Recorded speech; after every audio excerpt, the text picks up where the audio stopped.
Wak, jadi kisah ini dikirim sama wak kita yang bernama Ajis dari Bintan, Kepulauan Riau. Halo Bang Ajis. Nah, jadi pengalaman horor ini terjadi di tahun 2022 lalu waktu Ajis ini lagi mendaki Gunung Sumbing bersama 7 teman kuliahnya Wak, yaitu ada Ayu, Jo, Rangga, Mail, Iqbal, Dion, dan juga Dudung. Ada 2 cewek dan juga 6 cowok Wak ya, termasuk Ajis. Nah, waktu itu Ajis dan juga kawan-kawannya ini lagi kuliah di salah satu universitas di Jogja Wak. Saat libur semester, mereka merencanakan untuk menaik Gunung Sumbing lewat jalur Bowongso. Ini sedikit cerita aja. Jalur Bowongso ini adalah jalur pendakian Gunung Sumbing dari arah Wonosobo.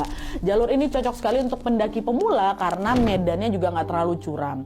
Dan di sana ada 3 pos utama. Pos pertama adalah Taman Asmara, pos kedua adalah pos Bogel, dan pos ketiga adalah pos Zoro. Nah, pos antara pos 2 sama pos 3 ini ada area camp, namanya camp Gajahan, yang biasanya dipakai untuk mendirikan tenda sebelum akhirnya summit atau lanjut ke puncak gitu. Kebetulan Wak, Ajis dan juga teman-teman ini memang baru pertama kali tuh mendaki Gunung Sumbing. Bahkan bagi Bang Ajis ini adalah pendakian pertamanya gitu loh. Teman-temannya ada yang beberapa yang udah pernah naik gunung, tapi untuk Bang Ajis ini baru kali pertama dia mendaki gunung gitu. Makanya mereka juga milih jalur Bowongso yang nggak terlalu terjal lah gitu. Dah, sesuai rencana Ajis dan juga rombongan ini pun berangkat dari Jogja jam 5 sore dan tiba di base camp Bowongso sekitar jam 10 malam. Mereka nggak langsung mendaki tuh, tapi memutuskan untuk istirahat dulu semalam di base camp yang ada di bawah supaya badan mereka ini fit waktu mendaki. Barulah di pagi harinya mereka mulai siap-siap dan juga registrasi. Waktu registrasi Wak, pihak penjaga base camp ini ngasih bungkusan plastik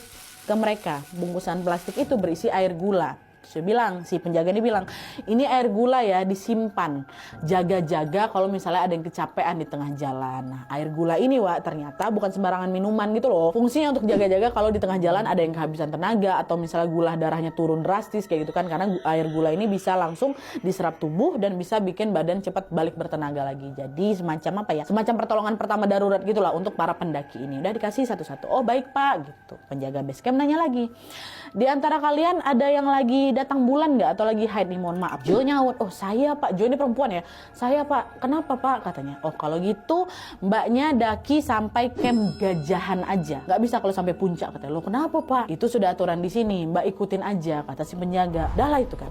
Nah setelah urusan registrasi selesai, Aji sama rombongannya pun mulailah mendaki sekitar jam setengah 8 pagi.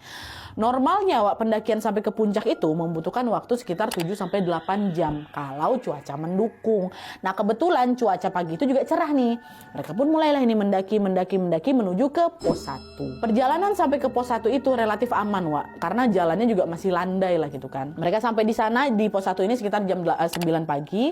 Mereka istirahat sebentar, menikmati pemandangan dan lanjut lagi mendaki ke pos 2 atau pos Bogel. Tapi berbeda dari medan sebelumnya yang masih landai Wak, kali ini mereka sudah mulai ngelewatin area tanjakan tuh. Meski juga nggak begitu ekstrim, tanjakan itu cukup menguras tenaga. Ditambah lagi cuaca yang awalnya cerah-cerah aja itu tiba-tiba mulai berubah. Kabut mulai turun, langit mendung, dan suhu udara juga berubah drastis waktu itu. Kondisi itu bikin Ayu, kawan yang perempuan satu lagi nih, menggigil. Badannya juga ikutan lemas nih, jadi dia pun harus jalan sambil dirangkul sama kawannya. Ngelihat itu, Ajis, Wawak kita ini ngomong ke kawan-kawannya, weh nanti kita dirikan tenda dulu aja nggak di pos 2, kayaknya mau hujan deras lah ini. Ayu juga kayak butuh istirahat katanya. Kawan-kawan yang lain setuju. Mereka pun bergegas lah itu kan, ngelanjutin lagi perjalanan sampailah akhirnya tiba di pos Bogel atau pos 2 sekitar jam 11 siang. Begitu tiba di sana mereka langsung dirikan tenda Wak. 1 tenda untuk cewek, Ayu sama Jo, 2 tenda lagi untuk cowok. Tenda A diisi Ajis, Dudung, Dion, tenda B diisi Mail, Iqbal sama Rangga. Dah, ya lama setelah tendanya berdiri, ternyata betul hujan turun deras sekali disertai juga sama angin kencang. Nah, di tengah situasi itu kondisi si Ayu yang awalnya udah lemas ini makin drop lagi. Padahal nih Wak ya, aslinya kalau semuanya tuh fit dan juga cuaca mendukung nih, mereka bisa sampai puncak hari itu juga loh. Tapi karena kondisinya memang tidak memungkinkan, akhirnya mereka sepakat untuk istirahat lah itu di pos 2. Dan siapa sangka, disitulah gangguan demi gangguan mulai terjadi waktu istirahat di pos 2 ini. Jadi ceritanya, hujan badai yang sejak siang mengguyur itu Wak, baru reda kapan? Malam harinya baru reda Nadia katanya. Di saat yang sama kondisi Ayu juga alhamdulillah sudah mulai membaik itu. Cuman memang mereka tetap memilih istirahat di tenda masing-masing. Ya kan lagi hujan-hujan ya kan. Mereka ngumpulin energi untuk bisa mendaki besok paginya. Tapi sekitar jam 9 malam, pas mereka udah mau tidur nih, Ajis, Dudung sama Dion yang ada di tenda cowok yang satu nih, tenda A itu, dengar ada suara langkah kaki masuk ke area pos 2. Mereka juga dengar ada orang yang lagi ngediriin tenda di dekat mereka. Ya kan tenda mereka 3. Mereka dengar ada suara orang datang dan ada kegiatan mau bangun tenda. Ajis mikir, oh ada rombongan lain yang baru datang nih gitu kan. Dan bener aja, beberapa saat setelahnya Ajis, Dudung sama Dion ini dengar. Sama-sama dengar bertiga nih Nadia. Kami dengar ada suara orang yang ngobrol dari arah tenda sebelah kami. Suara mereka cukup keras karena mereka juga ketawa-ketawa gitu kan. Dan sempat juga keributan dari suara ketawa-ketawa mereka ini bikin kami agak terganggu. Tapi kami juga gak berani negur karena dan kami milih aja diam gitu sambil berusaha memejamkan mata. Tapi ada orang di luar ramai-ramai gitu. Kami diamin, makin malam suara rombongannya malah makin rame, Nat. Dan di saat yang sama nih entah kenapa hawa tenda kami itu tiba-tiba pengap kali rasanya. Macam ada banyak orang dalam tenda itu, padahal tendanya cukup luas loh untuk kami bertiga itu. Cuma tiba-tiba pengap. Kalian ngerasa ngap gak sih? Ajis nanya.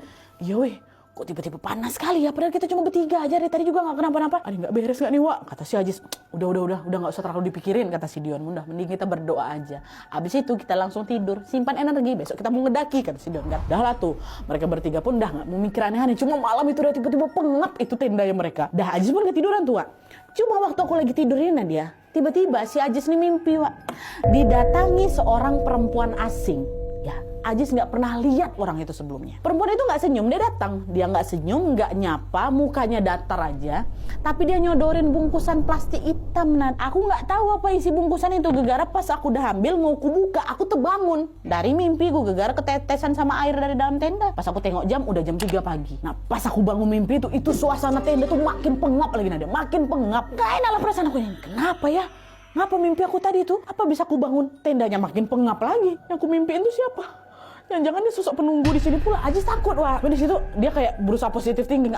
Udahlah udah enggak. Cuman bunga tidur aja kebetulan. Mungkin aku juga tadi lagi takut apa kayak gimana. Makanya aku kepikiran bawa ke mimpi. Dah nggak usah aku pikirkan lagi, kata si Ajis. Ajis juga nggak mau tuh nyeritain untuk kawan-kawannya kan. Nggak mau ngembangunin kawannya. Gara takut juga nanti mungkin mereka jadi panik apa gimana.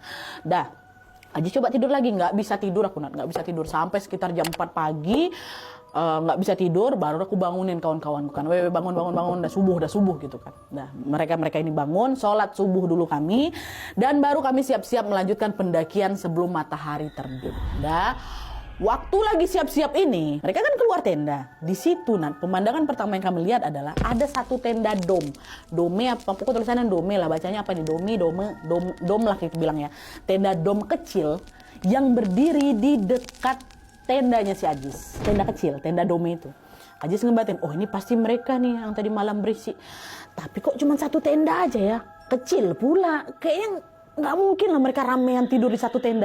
Yang didengar tadi malam kan rame kali kan Wak. Ini cuma satu tenda dekat tenda mereka itu. Ini tenda cuma muat 2 orang nih. Si Dion sama kawan yang satu lagi, iya ya kok cuma satu tenda. Rame kan orang tadi malam, iya nggak mungkin mereka satu tenda kayak gini aja. Tapi habis itu Ajis nimpa lagi, oh mungkin tenda orang-orang tadi malam udah dibongkar kali Wak. Mereka udah lanjut naik ke atas. Mereka cabut sebelum kita bangun subuh-subuh ini gitu loh. Oh iya bisa jadi juga. Udah lah yuk kita beres-beres lagi dah. Mereka lanjut lah ini beres-beres ya kan. Nah waktu itu Wak, Ajis sama kawan-kawan ini nggak bongkar semua tenda mereka. Mereka cuman bawa barang seperlunya aja, sisanya ditaruh di tenda. Jadi mereka nggak bawa tenda naik ke atas kan, mereka mau summit kan, mau naik puncak kan. Jadi tenda itu nggak dirobohin sama mereka ya. Udah ada pada siap semua, mereka daki lagi lah ini sekitar jam 4:30 pagi. Nah, berangkat baca doa, berangkat lagi naik ke atas. Nah waktu Ajis sama rombongan ini jalan ke arah pos 3, Wak, posisinya Ajis ini paling belakang. Dan waktu itu suasana juga masih gelap. Kan masih subuh-subuh tuh. Jadi mereka agak cukup kesulitan lah pas jalan. Gegara memang penerangan kurang. Ditambah lagi medannya juga makin menanjak dan juga penuh bebatuan. Dan masih gelap tuh. Nah pas lagi ngelewatin jalan bebatuan ini Wak, perasaan Ajis mulai nggak enak. Dia kan posisinya paling belakang kan Wak. Nah waktu di belakang ini Ajis ngerasa macam lagi diawasin dari kejauhan. Di saat yang sama, Ajis sama kawan-kawannya juga ngeliat ada beras kuning Nadia. Beras kuning yang ditabur di sepanjang jalan. Setiap 5 langkah sekali, ada lagi beras kuning. Jalan 5 langkah lagi, ada beras kuning. Awalnya Ajis mikir, oh mungkin ini memang tradisi warga sekitar sini kali ya. Kan Ajis baru pertama kali daki di situ kan. Mungkin tradisi di sini kali. Tapi makin lama kami ngelihat taburan beras kuning itu, perasaan aku jadi makin gak enak lagi Nadia. Bahkan dia juga ngerasa sesuatu yang ngawasi dia yang pertama tadi tuh kok makin ngedekat, rasanya makin ngedekat gitu kan. Dan dia celinguk lah kesana kemari. Dia arahin lah senternya ke arah bebatuan waktu itu. Bebatuan diarahin kan, dia ngintip dikit. Dia sorotlah ke pohon-pohon sampai di satu titik senternya menyorot ke semak belukar yang ada di belakangnya si Ajis. Dan betapa terkejutnya si Ajis waktu dia ngeliat ada sosok bayangan hitam besar berdiri di antara semak-semak, matanya natap tajam ke aku dan ke kawan-kawan aku. Gitu. Ajis langsung lazim gitu. Dia langsung ngedekap mulutnya, takut kelepasan teriak nih. Dia kan paling belakang nih. Nanti kalau aku teriak panik orang depan ya kan. Tapi di situ rasa asli jantung aku macam mau copot. Nah, dia terkejut. Aku lihat. Aku tengok lagi masih ada di belakang. Akhirnya Ajis ngomong, cepat jalannya bisa nggak biar sampai atas kita nggak kesiangan ini. Ini nggak seru nih kalau misalnya di puncak ketutup kabut. Aku udah lama tidur dekat tuh dia. Aku tengok lagi masih ada dia. Kawan-kawan ini nggak tahu ya kalau Ajis lagi ketakutan. Akhirnya udah mereka nurut aja. Yo, cepat lagi gitu. Udah, cepat aja mereka. Jangan cepat. Tapi di tengah perjalanan, Jo yang perempuan tadi yang lagi menset itu, Jo bertingkah aneh. Jo tiba-tiba berhenti, dia jongkok sambil dia pungutin itu taburan-taburan beras kuning tuh. Dicemilin sama dia beras tuh. Aslinya ketawa. Suaranya juga macam suara anak kecil, Wak. Ya Allah, itu aja langsung. Jo, kerasukan dia, Wak. Langsung panik lah itu kawan-kawannya kan. Mereka langsung ngerubunin Jo. Jo, jangan kau makan itu berasnya. Istighfar, Jo, istighfar. Nggak, Jo. Kunyah-kunyah sama dia. Mereka berusaha nyadarin, baca doa juga. Untungnya nggak lama setelah itu sadar si Jo. Ngapa aku jongkok di sini, Apa nih? Kok ada beras di tangan aku? Ajis nyaut. Kok tadi kecapean, Jo? Terus kau istirahat duduk situ, ketempel itu mungkin tanganmu sama si beras-beras. Udah buang aja berasnya, yuk lanjut jalan lagi. Bohong memang si Ajis itu, sengaja biar si Jo ini nggak panik karena untuk semua juga kompak. Jo, udah jalan kita lagi. Nah, lanjutlah jalan lagi dan sampailah mereka sebelum mereka sampai summit itu, sebelum sampai puncak, mereka sampai di camp Gajahan dulu nih. Nah di camp Gajahan, mereka sempat istirahat sekalian juga nunggu langit terang. Nah pas lagi istirahat ini, si Mail keingat pesan dari pihak base camp. Base camp bilang apa? Jo, berarti Jo, kau cuman bisa daki sampai sini aja. Kau kan lagi mens kan, kata Jo nyaut. Tapi aku pengen kali lo ikut puncak. Nggak boleh Jo, jangan Jo. Aturannya kan gitu. Daripada nanti kau kenapa-napa, kami juga yang susah. Jangan gitulah kata si Jo. Jangan gitulah Aku pertama kali lo ngedaki ke sini, masa nggak sampai puncak? Lagian juga aku takut lah kalau misalnya nunggu sendirian di sini. Ya nggak juga sendiri. Nanti ada yang nemenin kau kok. Nggak mau aku. Pokoknya aku pengen ikut puncak. Udah diam-diam aja. Bismillah aja, kita doa aja semoga nggak kenapa-napa. Dalam mereka debat panjang lah itu, Tapi kawan-kawannya ini tidak berhasil membujuk si Jo. Mereka akhirnya udahlah terpaksa ngikutin Jo untuk tetap ikut naik puncak. Padahal pesannya apa? Jo, kok nggak boleh sampai puncak. Maksa. Udah, akhirnya di jam 6:30 pagi mereka lanjut lagi mendaki menuju ke pos 3. Nah awalnya perjalanan ke pos 3 ini lancar-lancar aja, memang cuaca di area Gunung Sumbing itu cukup cerah dan kondisi tubuh mereka juga fit itu. Nah di sini Ajis juga kalau dia udah nggak ngelihat taburan beras kuning itu lagi, udah nggak ada. Dia terakhir kali ngelihat beras kuning itu waktu kami mau masuk ke camp Gajahan, habis itu hilang. Nah dia udah nggak ada lagi, nah kan.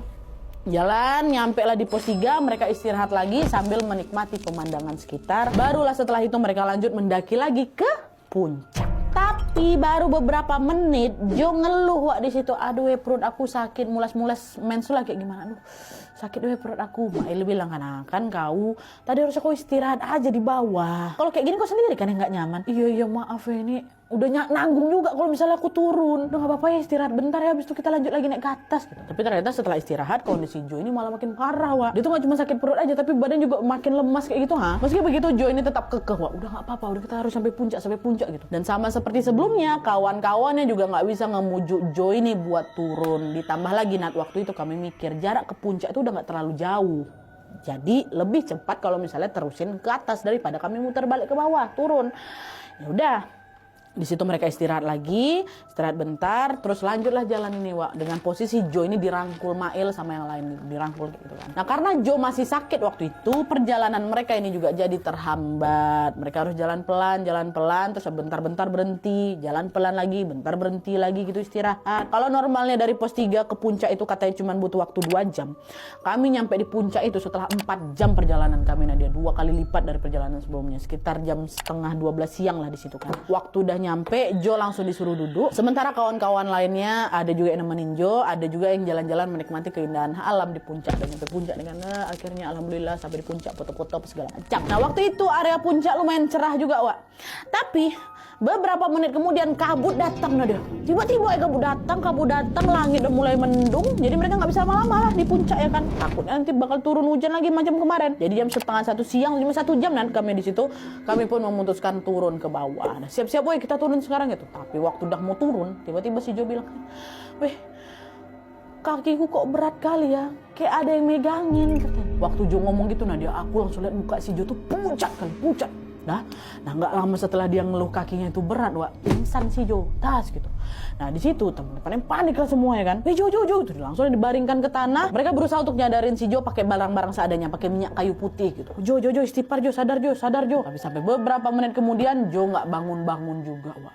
Sampailah di satu titik itu kabut tuh makin pekat, langit juga makin gelap. Aji sama yang lain makin panik. Kamu mungkin kami biarin Jo kehujanan di puncak, nah dia sedangkan juga kami tuh nggak bisa ngediriin tenda di sana, kan tenda kami di bawah. Jadi apa? Ini harus digendong nih si Jo kan rame-rame untuk turun ke pos 2. Cuma belum sempat tubuhnya itu diangkat, badan si Jo itu belum sempat diangkat, Wak. Tiba-tiba matanya melotot mata si Jo, tatapan matanya juga kosong. Nggak lama setelah itu kita ketawa si Jo, Wak. Lagi-lagi suaranya tuh macam anak kecil. Aduh, kerasukan lagi dia, weh, kata gitu kan. Dan betul aja, nggak lama setelah dia ketawa ini, Wak, Jo teriak-teriak, dia nangis histeris kayak gitu. Dan dalam waktu singkat bola mata itu langsung putih semua, putih semua. Kawan-kawan yang lain langsung megangin si Jo kan supaya Jo ini nggak berontak nih. Kok berlari-lari kita di atas puncak takut jatuh. Ada yang megangin Jo, ada juga yang teriak-teriak minta tolong. Tolong.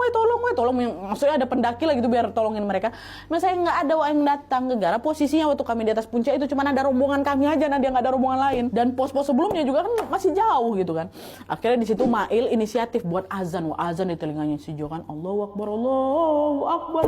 Beberapa kawan lainnya juga ikut bantu baca-baca doa. Kenapa si Mail ini azan, kawan-kawan lain berusaha untuk nelpon pihak base camp nih untuk mencari pertolongan. Ada sinyal di situ walaupun tipis-tipis. Saya setelah beberapa kali dicoba telepon, panggilan itu nggak diangkat. Sedangkan kondisinya si Jo ini makin nggak terkendali. Wajahnya pucat, tubuhnya udah gemeteran gitu kan, macam orang sekarat kayak gitu tuh, Wak. Di situ kawan-kawannya juga nggak nyerah, mereka terus lagi berusaha nelpon base camp. Nggak diangkat, telepon lagi.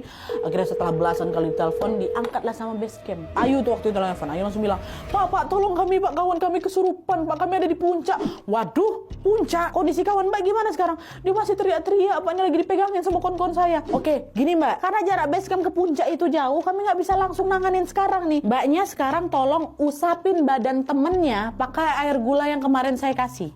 Sambil dibaca-baca ya Mbak, ya baca-baca doa. Itu aja dulu, nanti update terus kondisinya. Kalau belum baikan kami segera pergi ke sana gitu. Untungnya air gula tuh kami bawa, Nat. Untung kami bawa. Akhirnya dah air gula diambil lah dari tas masing-masing, terus pada diolesin lah ini ke tubuhnya si Jo sambil dibaca-baca doa, Wak. Di situ Mael sekali lagi baca azan lagi di telinga si Jo kan, dan alhamdulillahnya pelan-pelan Jo mulai sadar di situ. Tatapannya udah nggak kosong, matanya udah balik ada hitamnya lagi, dia udah nggak teriak-teriak lagi. Alhamdulillah langsung sadar, Wak, si Jo di situ. Pakai air gula tuh. Setelah sadar, Ayu langsung membantu lah si Jo minum pakai air putih.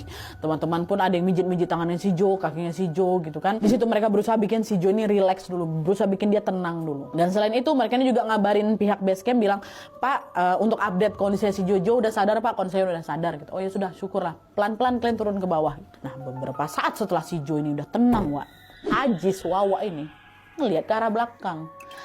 Ada seorang pendaki perempuan yang ngedekatin mereka. Dia pakai outfit pendaki pada umumnya. Nah, dia nggak ada aneh-aneh, bukan hantu yang kutengok ini. Orang cewek pakai outfit pendaki pada umumnya, pakai baju pendek warna merah, terus pakai dalaman manset hitam gitu.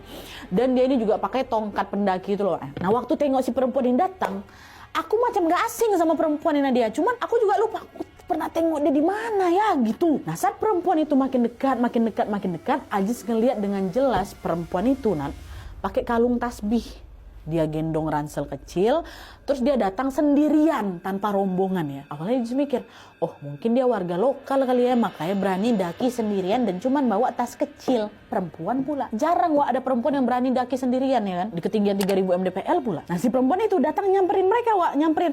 Dan seolah dia bisa baca pikiran aku, si perempuan tuh bilang apa pertama kali? Saya bukan warga lokal, Mas. Saya memang daki sendirian. Oh ya, temannya kenapa? Tiba-tiba ngomong kayak gitu. Kok tahu dia?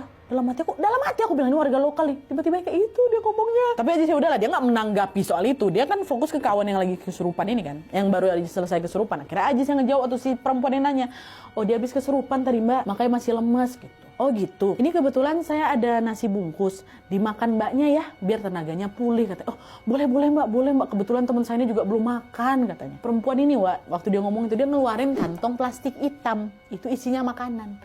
Waktu aku tengok dia keluarin itu, Ajis langsung dejavu di sini. Kok aku macam pernah tengok ini ya? Coba ingat lagi, masih belum ingat dia di sini. Apa ya, macam pernah tengok ini, macam dejavu ini. Apa ini ya? Perempuan bawa kantong hitam. Nah perempuan itu ngasih tuh makanan itu ke Jo. Dan habis itu tiba-tiba dia bilang kayak gini, sebenarnya saya udah lihat dari kejauhan kalau teman kalian ini, mbak ini udah diikuti sosok anak kecil. Nah pas dengan itu kawan yang lain pun langsung kaget ya kan. Iya mbak, diikuti anak kecil mbak. Nah waktu dia ngomong kayak gitu langsung merinding aku langsung astagfirullahaladzim. Aku merinding bukan karena ada sosok anak kecil yang ngikutin si Jo, itu bukan. Di situ aku langsung ingat kalau aku pernah ngelihat perempuan baju merah ini. Di mana? Bukan di tempat lain, bukan di kota lain, bukan di mana-mana. Aku nengok dia tadi malam di mimpi aku. Kalian ingat kan waktu di pos 2 kan Ajis mimpi dia ngelihat ada perempuan ngasih kantong hitam. Nah postur sama pakaian yang dipakai perempuan dekat depan mata aku yang lagi ngasih makan ke si Jo ini, mana dia? Mirip persis sekali sama perempuan yang tadi malam ngasih aku bingkisan hitam itu. Bahkan bungkusan plastik hitamnya pun sama, diikatnya sama. Iya dia di mimpi aku. Dia ada di sini ya. Langsung mikir aneh-aneh aku di situ Nadia. Ini itulah manusia apa bukan ya? Apa aku ada kelebihan ini untuk melihat masa depan dalam mimpi aku? Tapi apa ini ya? Di saat orang lagi fokus ke Jo dan perempuan yang baik hati ini, aku malah kok mati dia ada ujung kaki. Napak tanah kok dia. Manusia kok dia. Orang kawan aku juga nengok semua. Tapi makin aku tengok, makin merinding aku. Astaga nih. Apa ya gitu loh. Sampai akhirnya perempuan tuh ngomong lagi, udah lebih baik kalian segera turun sebelum maghrib. Di sini udah nggak aman katanya. Tuh setelah ngomong kayak gitu dia langsung pamit nih. Dia pamit turun tanpa ngomong apa-apa. Jadi dia naik ke atas itu bukan untuk menikmati pemandangan. Nah dia kalau memang dia pendaki biasa nih enggak. Dia datang ngasih makan, abis itu dia langsung turun. Dah bahkan nggak sampai 5 menit tuh nanti perempuan tuh udah ngilang aja. Mana? Wih. Mana perempuan tuh? Ada, hilang. Cuma yang lain masih positive thinking nih. Mungkin kan memang turun jalan kan belok-belok nggak bisa langsung kita amatin macam kita nengok dia di jalan lurus kan nggak bisa. Cuma perasaan aku yang makin nggak enak. Tapi di situ aku nggak mau cerita ke kawan-kawan aku, takut makin panik lagi lah ya kan. Apalagi kalau di si Jo juga masih lemah. Nah akhirnya Ajis pun ngajaklah mereka untuk berkemas dan segera turun ke bawah. Tapi ternyata belum selesai di sini Wak ya, belum. Karena selama perjalanan turun ini lagi-lagi mereka diganggu sama berbagai hal mistis yang bikin mereka ya Allah trauma Wak sampai sekarang. Jadi, waktu perjalanan turun ini, Jo digendong sama si Mail karena kondisi tubuhnya kan juga masih lemes ya kan. Nah di situ Mail nggak bisa jalan cepat karena selain jagain si Jo, area sekitar itu kan juga udah ketutup kabut tebal ya kan. Jadi si Mail nyuruh Ajis, Dudung sama Dion yang satu tenda tadi tuh yang kondisinya juga paling fit di sana untuk turun duluan ke pos 2. Jadi mereka waktu itu kok turun duluan, kok langsung beres-beres, masak kok untuk makan sore kita. Jadi Mail yang gendongin si Jo sama Ayu dan Iqbal sama si Rangga jalan terakhir. Ajis, Dudung, Dion disuruh jalan duluan gitu loh. Kalau turun kan bisa berlari ya kan. Turun lah. Jadi mereka berempat nih yang pelan-pelan. Nah, pisah nih kan Wak, pisah 2. Nah tapi tiba-tiba di tengah perjalanan si Mail dengar ada suara perempuan ketawa. Siapa tuh? Makin lama dengar suaranya makin kencang. Mail tahu betul itu bukan suara si Ayu. Kan cuma kawannya satu lagi si Ayu kan. Apalagi si Jojo kan lagi digendong. Dan suara yang didengar sama si Mail ini pun berasal dari luar rombongan mereka itu loh Wak. Di sekitar mereka juga sepi, nggak ada rombongan lain. Si Mail nanya ke kawannya, weh kalian dengar ada suara ketawa nggak sih barusan? Hah? Ketawa? Kata yang lain, nggak ada. Dari tadi kami diam aja kok semuanya. Tapi aku dengar suara ketawa, weh. Kencang kali suaranya. Kata si Mail lagi. Udah, nggak usah nakut-nakutin. Kau banyakin doa aja lah, kata si Ayu. Di situ perasaan Mail langsung campur aduk, Wak. Dia mulai baca doa. Dia berusaha mempercepat langkahnya tuh, biar dia bisa sampai ke pos 2. Nah, di sisi lain, si Ajis, Dudung sama si Dion nih di rombongan yang bawah, yang pertama kali turun ini, udah nyampe Wak di pos 2. Tapi waktu nyampe di sana, mereka tidak melihat ada tenda berdiri. Semua tenda mereka hilang, nggak ada Wak. Mana tenda kita? Memang betulan di situ, Nadia. Kami nggak nyasar di situ tuh. Memang di situlah tempatnya. Tapi tenda kami nggak ada. Mana dicari-cari sama mereka, kan salah tempat nggak kita nih? Enggak, memang betulan di sini. Coba cari lagi. Sampai mencar juga kami itu bertiga. Nggak juga ketemu itu si tenda. Tenda mereka nggak ada. Sampai di satu titik waktu lagi cari-cari ini, Ajis tiba-tiba nengok ada taburan beras kuning lagi di tanah. Ada beras kuning lagi. Di situ perasaan Ajis nggak enak lagi kan, Wak. Tapi dia tetap lanjut nyari tendanya. Diabaikan aja beras kuning itu. Cari lagi, tetap juga nggak ketemu. Dah. Dan di situ entah kenapa aku jadi langsung kepikiran untuk apa aku ikutin aja jejak taburan beras kuning tadi itu ya. Siapa tahu beras kuning itu bisa ngasih petunjuk di mana tenda aku berada ya kan. Udah, balik lagi, mana tadi beras kuning? Mana tadi dapat beras kuningnya? Diikutilah sama Ajis kan. Ajis sendiri kan yang pada mencar nih. Jalan. Sampai dia ngikutin itu beras, dia ketemu sama dua kawannya, si Dadang sama si Dion. Ketemu nih kan, bertemu nih mereka. Waktu mereka ketemu, mereka berada di titik pertama kali mereka nyampe dari puncak. Ingat ya, katakanlah area tenda mereka di sini. Nah, waktu lagi nyari-nyari itu dan si Ajis lagi ngikutin si beras kuning, dia sampai di ujung waktu ketemu sama 3 kawan yang lagi mencari itu, di pintu masuk tenda mereka didirikan. Katakanlah kayak gitu. Ketemu sama kawannya bertiga di situ. Dan disitulah mereka langsung lihat ada 3 tenda mereka berdiri gak jauh dari tempat situ. Ada tenda kami di sana. Itu jelas-jelas dari tadi Nadia kami cari ya di situ. Gak ada tendanya. Sekarang tiba-tiba tendanya ada. Setelah kami cari kemana-mana, ada tenda di situ. Astagfirullahaladzim, merinding aku ya Allah. Wih sumpah, ini gak masuk akal kata kawannya. Kita udah muter di tempat ini berkali-kali kan. Gak ada tenda-tenda ini. Tiba-tiba ada tenda di sini. Oh iya enggak. Nggak masuk akal ini. Kita ada kesini loh, tadi nggak ada tendanya. Ada nggak beres ini, Wak. Ajis. Padahal Ajis yang paling takut kali dari tadi kan. Cuman dia kayak, Wak, palingan tadi tenda kita ketutup kabut, makanya nggak kelihatan, ya kan? Udah, kita nggak usah mikir yang aneh-aneh. Kita lanjut beres-beres, masak. Bentar lagi udah mau maghrib, kata Ajis. Padahal di situ aku langsung, nggak ada kabut, Nat. Nggak ada kabut. Tempat tuh plong aja, plong. Tiba-tiba ada. Aku memang nggak mau bikin temanku panik gitu, mikir yang macam-macam, jangan, kita masih di gunung gitu. Udahlah, mereka beres-beres, masak sambil nunggu rombongannya si Mail datang. Sampai sekitar jam 7 malam rombongan Mail baru nyampe tuh di tenda. Gara-gara kan mereka juga beristirahat beberapa kali, jalan juga kan pelan. Waktu udah nyampe di tenda, mereka langsung makan malam. Dan waktu itu mereka sepakat untuk nginap lagi 1 hari di pos 2 itu, karena memang udah gelap juga. Mereka juga pada kecapean semua. Besok pagi baru kita balik turun ke bawah. Nah, selama nginap di pos 2 ini, Aji sebenarnya udah nggak tenang kali. Aku rasa pengen turun hari itu juga, saat itu juga. Dari hari pertama udah diganggu kok, ya kan? Cuma macam mana lagi, kawan-kawan juga capek, aku juga sebenarnya capek, ditambah juga udah mulai turun hujan lagi tuh, Nat. Jadi mau nggak mau mereka harus semalam lagi nginap di pos 2. Baru besok paginya di jam 10 pagi tuh mereka bongkar-bongkar tenda dan melanjutkan perjalanan turun ke bawah. Untungnya di perjalanan pulang dari pos 2 ke bawah itu aman-aman semua, Wak. Mereka baru tiba di base camp sekitar jam 2:30 sore. Karena juga jalannya pelan-pelan itu, mengingat kondisinya si Jo juga belum sepenuhnya sehat ya kan. Udah turun. Begitu mereka nyampe di base camp, pihak base camp yang sebelumnya ditelepon juga langsung sigap nanyain kondisinya si Jo. Mereka juga bantuin si Jo untuk masuk ke base camp untuk istirahat. Mereka siapin kayak yang anget-anget kayak gitulah. Sementara Aji sama yang lainnya ikut juga masuk ke base camp, ketemu juga sama beberapa rombongan lain yang lagi istirahat juga gitu. Nah, di antara rombongan itu Aji sama kawan-kawannya ketemu sama satu pendaki. Wah, ini kita sebut aja lah nama pendakinya Benny ya. Yang ternyata si Benny ini adalah orang yang ngediriin tenda di samping mereka di pos 2 di malam pertama. Ingat kan? Kan yang mereka dengar ada suara yang ribut-ribut. Nah, itu si Benny rupanya, orang, Wah. Nah, di situ Ajis nanya, "Mana rombonganku yang lain, Ben?" "Oh, aku sendiri, Mas," kata. "Hah? Sendiri? Gak mungkin kan? Orang jelas-jelas malam tuh kami dengar tenda kalian berisik kali kok, ramai orang ngobrol." Dudung sama si Dion nyaut, kan mereka satu tenda. "Iya, aku juga dengar. Ramean kan kok, gak sendiri kan kok?" Bingung si Benny. "Hah? Apa nih, Mas? Gak mungkin, orang kebetulan sendiri. Kalau datang ramean masa cuma bawa tenda kecil aku, Mas? Ini loh tendaku, tenda dome-dome nih, ha? Sendiri kau? Gak ramean? Sendiri, Mas." "Oh, ada lagi enggak rombongan yang datang?" "Gak ada.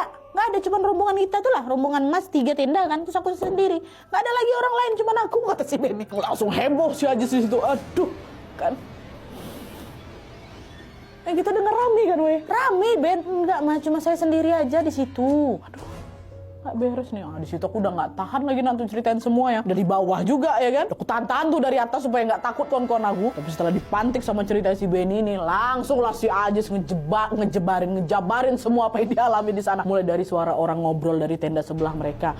Dia mimpi ada perempuan berbaju merah. Dia tampakin juga sama sosok bayangan hitam untuk naik ke atas waktu nengok si beras kuning itu. Dia ngeliat Jo kesurupan tenda yang dia tiba-tiba si Ajis menceritakan itulah. Sampai dia cerita soal ketemu pendaki perempuan berbaju merah yang wajahnya dan juga penampilannya sama persis macam perempuan di mimpinya.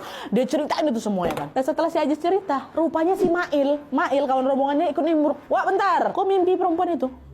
Malam itu aku juga mimpi, Wak. Ketemu sama cewek baju merah itu. Mimpinya sama persis kayak kau. Dia juga ngasih bungkusan hitam itu. Aku juga mimpi. Tapi waktu kita di puncak dia ketemu dia, aku nggak ingat sama sekali. Ini waktu kau ceritain itu lah aku baru ingat. Kata dia gitu. Jadi bedanya si Ajis itu waktu perempuan itu datang, dia langsung ingat kalau itu adalah perempuan yang dia mimpikan sebelumnya. Si Mail nggak, Wak. Mail nggak ngeh. Kan kita juga sering yang lupa sama mimpi kita sebelumnya kan. Nah, Mail kayak gitu. Dia baru ngeh kalau dia mimpi si cewek yang dia tengok juga ngasih makanan ke si Jo itu waktu di base camp ini. Wah, temen-temen lain waktu dengar cerita Mail makin heboh lagi. Sampai Nat ya, waktu kami cerita saking hebohnya langsung narik perhatian rombongan-rombongan lain di luar rombongan kami yang lagi istirahat loh. Nimbrung semua mereka. Iya mas, ada apa mas? Cerita lagi tuh kan. Dan kalian tahu, beberapa dari mereka cerita setelah dengar cerita mimpinya si Aji sama si Mael itu. Salah satu di antara mereka bilang kalau ciri-ciri perempuan di mimpinya si Aji sama mimpinya Mael itu sama perempuan yang ngasih bungkusan nasi ke Jo itu sama persis dengan ciri-ciri pendaki yang baru saja meninggal beberapa waktu lalu di Gunung Sumbing. Hah? Mereka tahu informasi itu dari pendaki sebelumnya, kalau ada perempuan yang baru saja meninggal di sana dengan ciri-ciri yang disebutkan mereka tadi. Ditambah lagi, pas ditanya ke petugas base camp, di hari itu mulai dari mereka mendaki atau sesudah mereka turun, sebelum dan sesudah itu, tidak ada pendaki perempuan sendirian yang naik ke Sumbing. Kan harus registrasi kan? Nggak ada yang sendirian. Perempuan pula nggak ada. Jadi kemungkinan besar Nat, perempuan yang ngasih makanan ke si Jo itu adalah arwah dari perempuan yang meninggal itu. Apa nggak langsung tersiok kami di situ Nat? Astagfirullahaladzim, udah nggak bisa berkata-kata lagi kami di sana. Pendakian pertamaku bahkan ini kan. Pendakian pertamaku yang harusnya menyenangkan ternyata justru dipenuhi dengan kejadian mistis yang tidak akan pernah aku bayangkan sebelumnya. Sampai didatangi sama arwah gentayangan tuh loh, Wak. Entah apa maksud sosok itu ngasih bungkusan makanan ke si Jo itu. Jo juga ada makan semua makanannya. Makanan nasi. Tapi yang jelas Aji sama kawan-kawannya nggak bisa ngelupain kejadian itu. Pasti. Tapi untungnya setelah mereka sampai di base camp, mereka udah nggak diganggu-ganggu lagi, Wak. Dan mereka juga memilih untuk istirahat lagi di base camp sampai kondisi si Jo itu betul-betul membaik. Barulah di keesokan harinya mereka balik ke Jogja. Gitu ceritanya. Oke Wak, jadi itu tadi pengalaman horor yang dialami Ajis dan juga kawan-kawannya waktu mereka lagi mendaki Gunung Sumbing. Mereka yang awalnya excited kali ya kan sama pendakian ini justru dibikin shock sama berbagai kejadian mistis selama mereka mendaki nih. Sampai-sampai Ajis nih Wak kita ini bilang kalau karena kejadian ini Nadia, aku masih takut loh ngedaki lagi. Ya gara-gara itu. Bisa bayangin gak Wak secampur aduk apa perasaan dia waktu ada di gunung tuh. Dia nahan ya, aku tahan dia biar aku gak cerita sama kawan-kawan aku kan. Aku pendam takut aku tuh sendirian. Baru nyampe di bawah tuh aku baru berani cerita semuanya. Aji sama kawan-kawannya sama sekali tidak menyangka bakal mengalami banyak gangguan seperti ini. Padahal juga selama mereka mendaki mereka anteng-anteng aja. Gak bikin kacau juga, gak ngelakuin hal-hal aneh. Cuma ya memang itulah dia kesalahannya si Jo udah diingetin. Mens gak usah sampai puncak. Sampai puncak mereka. Entah memang gangguan-gangguan itu muncul karena kami melanggar aturan itu atau memang kami udah diincar sejak awal waktu mendaki Nadia. Tapi yang jelas setiap tempat ya, apalagi alam pasti menyimpan cerita mistisnya masing-masing Wak. Jadi ada baiknya setiap kali berkunjung ke tempat-tempat baru apalagi gunung Wak ya, perbanyaklah membaca doa dan misalnya juga ada larangan atau pantangan-pantangan tertentu, udah lebih baik udah dipatuhi aja.